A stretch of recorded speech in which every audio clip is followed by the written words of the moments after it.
बिस्मिल्लाहिर्रहमानिर्रहीम। करोड़हा हम्द व सना ज़ात बारी ताला के लिए, करोड़हा दुरूद व सलाम मोहम्मद व आले मोहम्मद के लिए। मैं आसिम महमूद कलियार, आप देख रहे हो AMK पाकिस्तान न्यूज़। जंगल कहानी AMK न्यूज़ के ज़बानी।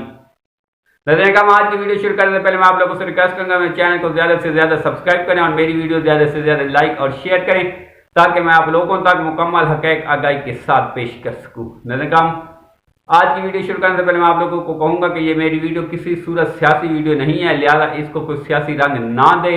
अगर फिर भी कोई इसको सियासी रंग देता है तो ये उसके अपने ज़हन का इख्तिरा है, मेरा ऐसा कोई मकसद नहीं। जंगल कहानी AMK न्यूज़ के ज़बानी। लड़ने का कहा जाता है कि कुछ अरसा कबल किसी इलाके के अंदर एक बहुत बड़ा जंगल होता था। ये जंगल बहुत ही सरसब्ज़ और शादाब होता था। इस जंगल के अंदर बहुत ज़्यादा हीरे जवाहरात और तरह तरह की दौलत होती थी।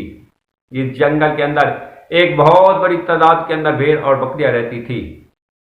इस जंगल के अंदर कुछ शिकारी भी थे जो चाहते थे कि इस जंगल पे हमेशा हमेशा के लिए जो उनका कब्जा है वो मुसल्लत रहे और वो हमेशा हमेशा इस जंगल के हाकिम रहे। नज़र काम क्योंकि वो जानते थे कि इस जंगल के अंदर बहुत ज़्यादा बड़ी तादाद के अंदर दौलत, हीरे और जवाहरात है, लिहाजा वो किसी सूरत इस जंगल की हुक्मरानी नहीं छोड़ना चाहते थे। और इसी को पूरा करने के लिए वो कभी इस जंगल पे किसी गीदड़ को हुक्मरान बना देते, कभी किसी कुत्तों को हुक्मरान बना देते थे और वो अपना ये जो कब्जा था वो मुसल्लत रखते थे। और कभी कभी अगर उनका दिल करता था तो वो खुद भी इस जंगल पे आके मुसल्लत हो जाते थे। जिसने काम कभी वो जंगल में कुत्ते को हुक्मरान बना रहे थे, कभी गीदड़ को हुक्मरान बना रहे थे। और इन गीदड़ और कुत्तों को भी वो मुसलसल हुक्मरानी नहीं देते थे क्योंकि वो जानते थे कि अगर उनको मुसलसल हुक्मरानी दी जाए तो फिर वो अपने आप को यहाँ का हाकिम तस्वर करेंगे। लिहाजा वो शिकारी किसी सूरत इन कुत्तों और गीदड़ों को हुक्मरानी नहीं दे रहे थे और मुसलसल वो जो हुक्मरानी है वो कभी गीदड़ को दे रहे थे, कभी कुत्ते को दे रहे थे, कभी किसी और जानवर को दे रहे थे। और एक दो दफ़ा शेर भी है, लेकिन क्योंकि वो शेर बहुत ज़्यादा छोटे थे और इतने ज़्यादा बड़े नहीं थे, लिहाजा उनको मार दिया गया और वो हुक्मरानी ना कर पाए और वो इसी तरह अपना तसलसल जारी रखे हुए थे शिकारी।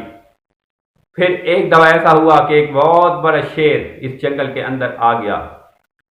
उस शेर ने बहुत हिकमत अमली से काम लिया और उन्होंने भेड़ बकरियों को इकट्ठा किया और उनको कहा कि ये जंगल आपका है, आपका हक बनता है कि आप यहाँ पे आकर हुक्मरानी करें। किसी दूसरे का कोई हक नहीं है कि वो आपके ऊपर आकर मुसल्लत हो और वो आपसे हुक्मरानी का हक ले। लिहाजा भेड़ और बकरियों ने उस शेर की आवाज़ सुनना शुरू कर दी क्योंकि एक तो वो उनको पनाह दे रहा था और दूसरा वो उनको शऊर दे रहा था कि ये आपका इलाका है, आपने इसके अंदर हुक्मरानी करनी है।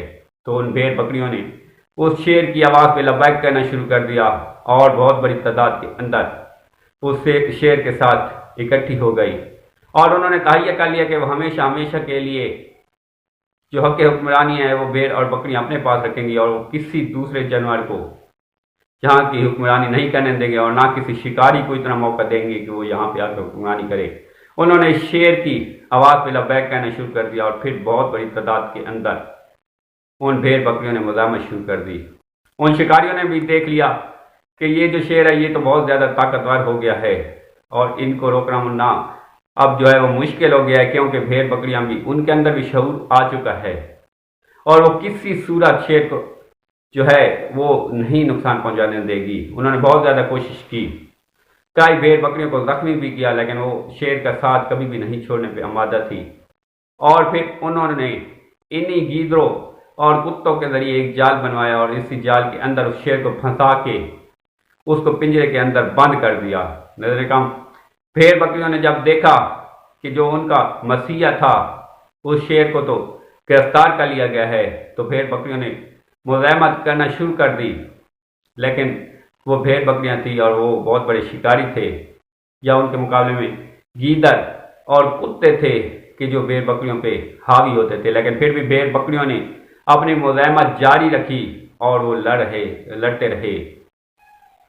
इन शिकारियों ने भी बहुत ज़्यादा कोशिश की कि उस शेर को हलाक करे, लेकिन वो उस शेर को हलाक भी नहीं कर सकते थे क्योंकि अगर वो उस शेर को हलाक कर देते तो फिर यकीनी तौर पर उनको पता था कि ये भेड़ बकरियां चाहे अब मुज़ाहमत नहीं कर रही, लेकिन जब ان کا لیڈر ان سے چھین لیا جائے تو پھر وہ یقینی طور پہ مزاحمت پہ آ جائیں گی۔ دوسرا شکاری ان کو چھوڑ بھی نہیں سکتے تھے، کیونکہ ان کو پتہ تھا کہ اگر شیر کو چھوڑ دیا جائے تو شیر انہی شکاریوں کو شکار کر کے نکل دے گا، اور ان کتوں اور گیدڑوں جو کہ حکومت کے خواہش مند ہے ان کے بھی حصے بکھرے کر دے گا۔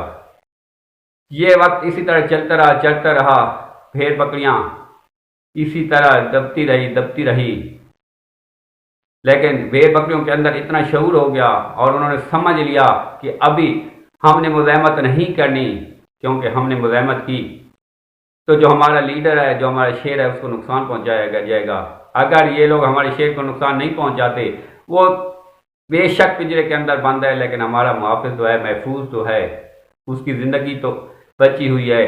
لیکن اللہ نہ کرے اگر انہوں نے کوئی ایسا کام کیا تو پھر یقینی طور پہ بھیڑ بکریوں نے یہ ٹھان لیا تھا کہ وہ مزاحمت نہ صرف کریں گی بلکہ باہر نکلیں گی اور یہ ان شکاریوں کے اور جو گیدڑ اور کتے تھے ان کے حصے بکھرے کر دیں گی۔ نظریں کام یہ اسی طرح چلتا رہا اور پھر ایک وقت آیا